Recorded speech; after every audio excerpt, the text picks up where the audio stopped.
Hello दोस्तों, नमस्ते, राधे राधे, जय श्री राम। मेरे यूट्यूब चैनल में आप सबका स्वागत है।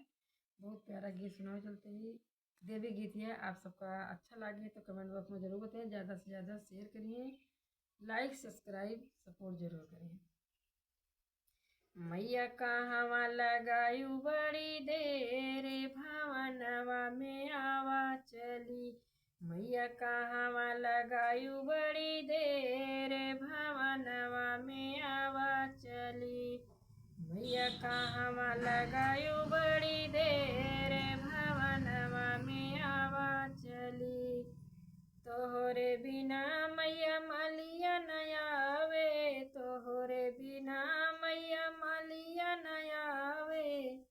मैया गजरा गुथत लागी देर, भवनवा में आवा चली।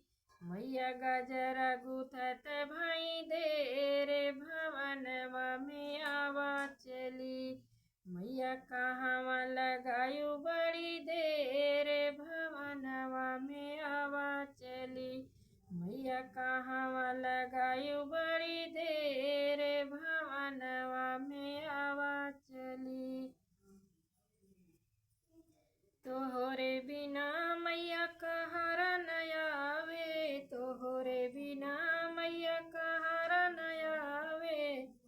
मैया के लइहे कलश तोहारे, भवनवा में आवा चली। मैया के लइहे कलश तोहारे, भवनवा में आवा चली। मैया कहवा लगायू बड़ी देर, भवनवा में आवा चली। मैया कहवा लगायू बड़ी देर, भवनवा में आवा चली।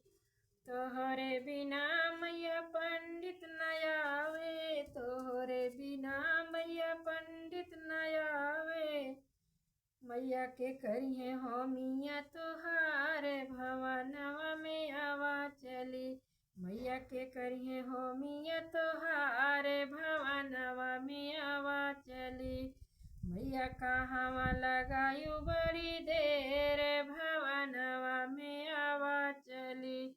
मैया कहवा लगायू बड़ी देर, भवनवा में आवा चली। तोहरे बिना मैया सोनर न आवे, तोहरे बिना मैया सोनर न आवे। तोहरे बिना मैया सोनर न आवे। मैया के लइहे टिकवा तोहारे, भवनवा में आवा चली। मैया के लइहे टिकवा तोहारे, भवनवा में आवा चली। मैया कहवा लगायू बड़ी देर, भवनवा में आवा चली।